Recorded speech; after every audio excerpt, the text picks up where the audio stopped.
کہ میرے کائنات کیا کہہ رہے ہیں کہ میں نے اپنے ارادوں کے ٹوٹ جانے سے اپنے خدا کو پہچانا.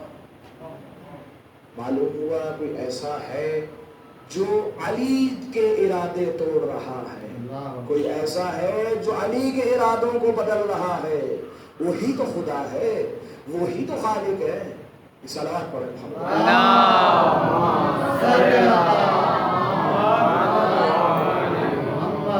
اسی علی سے جب پوچھا جاتا ہے کہ مولا آپ بتائیے کہ آپ اس کائنات میں کس کی مثل ہے, تو کہا اگر میری شناخت کرنا چاہتے ہو تو غور کرو ایک چکی کے چرخے کے اوپر کا. کیوں؟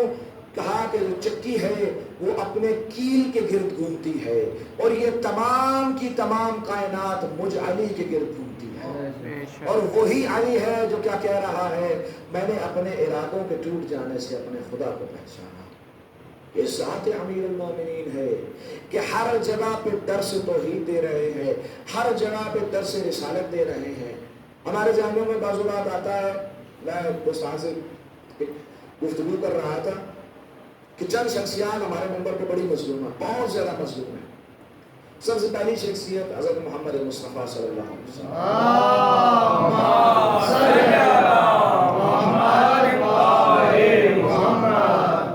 دوسری شخصیت ہمارے یہاں مظلوم امام حسین مجتبی.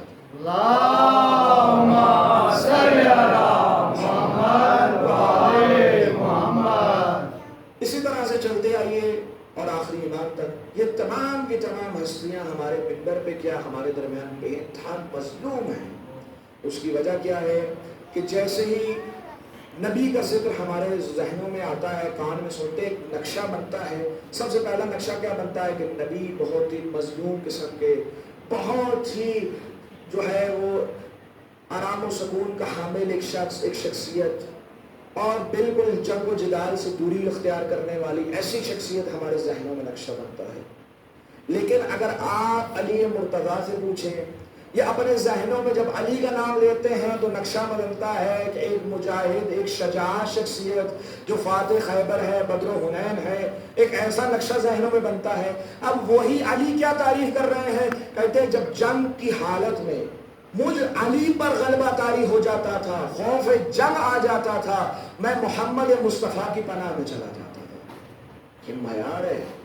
علی سکھا رہے ہیں کہ توحید کیا ہے, یہ رسالت کیا ہے, پیغام دے رہے ہیں. یا پھر آپ دیکھیے کہ جب آپ سے بات کی جائے کہ جناب حسن مجتبیٰ کی تو دل میں ایک بات آتی ہے کہ امام تو مظلوم تھے, کیوں کہ وہ صلح کر لی انہوں نے, جنگ کرتے تو کیا ہی اچھا ہوتا, چند شہداء دے دیتے. چونکہ ہم نے امام کو اپنے جیسا سمجھ لیا ہے. ضروری ہے کہ محسوس کیا جائے کہ اگر امام حسن کی جگہ کوئی بھی امام ہوتا تو اس وقت اس کا فریضہ یہی تھا کہ وہ امام حسن کے جیسے عمل کرتا. عزیزان گرامی, اور اس کے بعد اگر آپ آئیں زمانہ امام زمانہ پر, امام زمانہ کے صلوات پڑھیں,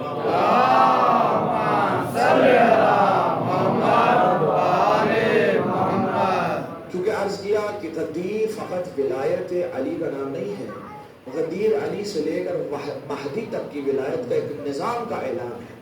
آپ دیکھیے, آج میں پڑھ رہا تھا کہ امام موسیٰ کاظم کے زمانے میں جب امام قید خانے میں ہیں, امام حالت قید میں ہیں, اس وقت زائرین لوگ شیعہ موجود ہیں, چاہنے والے موجود ہیں, چاہنے والے عاشور کربلا پہ جا رہے ہیں, زیارت حسین ابن علی کے لیے جا رہے ہیں, گریہ بھی کرتے ہیں, سب کچھ کرتے ہیں, امام حسین کی زیارت کو بھی جاتے ہیں. تمام کے تمام کام جو آج ہم کر رہے ہیں وہ سب کر رہے ہیں. لیکن کوئی آ کے زندان میں امام کاظم سے یہ نہیں پوچھتا کہ مولا آپ کیا چاہتے ہیں, آپ کیا چاہتے ہیں, آپ بتائیے ہم کیا کریں. کسی نے نہیں پوچھا.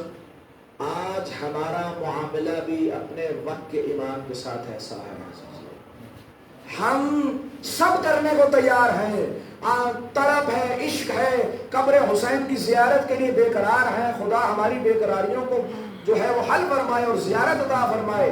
لیکن یہ سب چیزیں اپنی جگہ پر, معرفت امام ضروری ہے. دیکھنا یہ ہمارے وقت کا امام ہم سے کیا چاہتا ہے. روایت ہے جو شخص اپنے وقت کے امام کی معرفت کے بغیر مر جائے گویا ایسے کہ جیسے جہالت کی موت مرا. جہالت بمعنی یہ کہ کفر کی موت مرا ہے. اتنا سخت ہے عزیزان میں. اب دیکھیے کچھ دیر پہلے نعرے لگ رہے تھے، اب جب امام کا ذکر آیا تو سب ختم.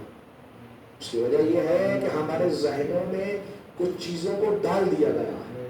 سب سے پہلی چیز کیا ڈالی گئی تھی کہ امام آئیں گے سر قلم کر دیں گے، امام آئیں گے فلاں کر دیں گے، امام آئیں گے جنگ چھڑ جائے گی، امام آئیں گے یہ ہو جائے گا وہ ہو جائے گا. عزیزان من، آپ دیکھیں جب آپ کے ہاتھ میں ایک ناسور، مثلا اس انگلی میں ایک مشکل بن گئی، ناسور بن گیا، میں ڈاکٹر کے پاس جاتا ہوں، طبیب کے پاس جاتا ہوں، وہ طبیب اس کا علاج کرتا ہے. یہ نہیں کہ جاتے ہی کہے گا ہاتھ کاٹ دو، یہ نہیں کہے گا کہ جاتے ہی ہاتھ کٹوا لو، نہیں، اس کی دوا لگائے گا.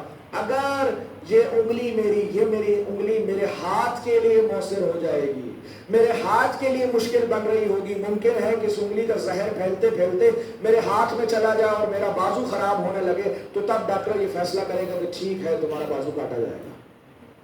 یہ ایک عام ڈاکٹر ہے زمانے کا، یہ اس دنیا کا ڈاکٹر ہے. اور امام مہدی کائنات کا طبیب ہے.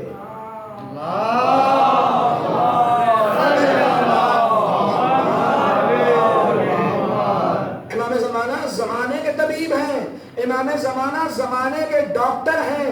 جب وہ آئیں گے سب سے پہلے علاج دیں گے، سب سے پہلے ہماری بیماریوں کا علاج پیش کیا جائے گا کہ اے میرے چاہنے والے تیرے اندر یہ برائیاں ہیں، یہ علاج ہے، اس نسخے پہ عمل کر، تیری بیماریاں دور ہو جائیں گی. اور اگر وہ چاہنے والا باقی زمانے کے لیے مضر بن رہا ہوگا تو پھر اس کا حل یہ ہے کہ اس کا سر کاٹا جائے. یہ تب کا عمل ہے. لیکن ہمیں امام سے دور کرنے کے لیے ہمارے ذہنوں میں دشمن کی طرف سے یہ چیزیں مسلسل ڈالی گئی ہیں کہ دعا نہ کرو امام کے ظہور کے لیے، کیوں امام آئیں گے تو سر قلم ہو جائے گا. یا اگر ہم امام کے ظہور کی دعا کرتے ہیں، مثلا یہاں بیٹھے آپ دیکھیے کہ مجلس کے بعد بھی ظہور امام زمانہ کی دعا پڑھی جائے گی. ہر وقت کہتے ہیں اللہم عجل لولیک الفرج، اللہم عجل لولیک الفرج. عزیزان گرامی، صرف کہنا کافی ہے؟ کہنا کافی ہے؟ یا آپ دیکھیے کہ امام ظہور کیوں نہیں کر رہے؟ سوچئے امام ظہور کیوں نہیں کر رہے؟ کیا وجہ ہے؟ عزیزان گرامی، ایسا نہیں ہے کہ امام ظہور میں کوئی تاخیر ہے یا امام علیہ السلام کو کوئی مشکل درپیش ہے. امام کے ظہور میں اصل رکاوٹ میں اور آپ ہے. امام کے ظہور میں اصل رکاوٹ میں اور آپ ہے. کیوں؟ اس کی وجہ یہ ہے کہ ہمارے گناہ اتنے بڑھ چکے ہیں، ایک پردے کی شکل اختیار کر لی کہ آج ہمارا وقت کا امام ہمارے درمیان رہتا ہے، ہماری مجالس میں شرکت کرتا ہے، ہماری عزاداریوں میں آتا ہے، لیکن ہمیں وہ معرفت نہیں ہے کہ ہم پہچان سکیں کہ یہ امام ہے. ضرورت ہے ان پردوں کو چاک کرنے کی. روایت ہے کہ جب ظہور ہوگا لوگ کہیں گے کہ یہ امام ہے، ان کو تو فلاں مقام پہ ہم نے دیکھا تھا، یہ امام ہے، ان کو تو فلاں مقام پہ ہم نے دیکھا تھا. عزیزان گرامی، ضرورت ہے امام کے قریب ہو جانے کی. ضرورت ہے کہ اگر اس فرش اعضاء پر آئیں تو اس فرش اعضاء کو زمانے کے لیے تمسخر کا موقع نہ دیں، اس فرش اعضاء کو مذاق نہ بنائیں، اس عزاداری کو اپنے لیے مذاق نہ بنا لیں. اس عزاداری میں اخلاص شامل ہونا چاہیے، خلوص شامل ہونا چاہیے. اخلاص و خلوص کے حوالے سے بات عرض کر دوں، باتیں سخت ہیں لیکن حقیقت ہے عزیزان من، یہی حقیقت ہے کہ آپ دیکھیے جتنا بڑا عزادار ہے، جتنا بڑا زنجیر زن ہے، آپ پوچھئے کہ ماتم کیوں کرتے ہو؟ عشق حسین میں. کوئی یہ کہتا ہے کہ میں عشق حسین میں کے علاوہ کسی اور کے لیے کرتا ہوں؟ آپ پوچھئے زنجیر کیوں چلاتے ہو؟ عشق حسین میں. بھئی ٹھیک ہے، مان لیا آپ عاشق حسین ابن علی ہیں، حسین کے لیے زنجیر مار رہے ہیں، حسین کے لیے ماتم کر رہے ہیں. اب آپ اس عاشق کا عالم دیکھیے کہ جب وہ زنجیر مارتا ہے تو سب سے پہلی تصویر سوشل میڈیا پہ جاتی ہے. کیوں؟ بھئی آپ تو عاشق حسین ابن علی تھے نا، تم نے تو حسین کی خاطر زنجیر لگائی تھی، تم نے تو حسین کی خاطر ماتم کیا تھا. تمہاری تصویر وہاں کیا کر رہی ہے؟ کہا جی کسی کے لائک کا منتظر ہوں. معلوم ہوا جب تم کسی اور کے منتظر ہوئے تو پھر امام کا عشق ختم ہو گیا، پھر امام کی رضا چلی گئی. امام کی رضا تب تھی جب زنجیر لگائے، قمیض پہنی گئے، ختم.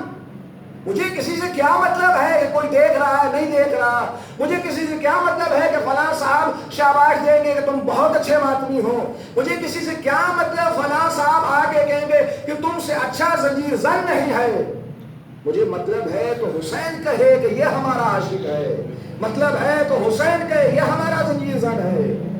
عزیزان گرامی، کبھی اس انتہا تک محسوس کیا حسین ابن علی کو؟ ہماری زندگیاں گزر گئی فرش اعضاء پہ آتے ہوئے، لیکن کبھی حسین کو اتنے قریب سے ہم نے نہیں جانا ہے اور نہ کبھی جاننے کی کوشش کی ہے۔ اس کی وجہ کیا ہے کہ ہم اپنے دنیا کی رنگینیوں میں مست ہیں، ہم نہیں چاہتے ان چیزوں سے چھٹکارا حاصل کرنا، ہم نہیں چاہتے ان چیزوں سے دور جانا۔ عزیزان گرامی، ضرورت ہے اگر چاہتے ہیں کہ امام کے قریب ہوا جائے تو ان چیزوں پہ عمل کیا جائے۔ کہ آپ دیکھیے، ایک واقعہ عرض کر دوں کہ ایک شخص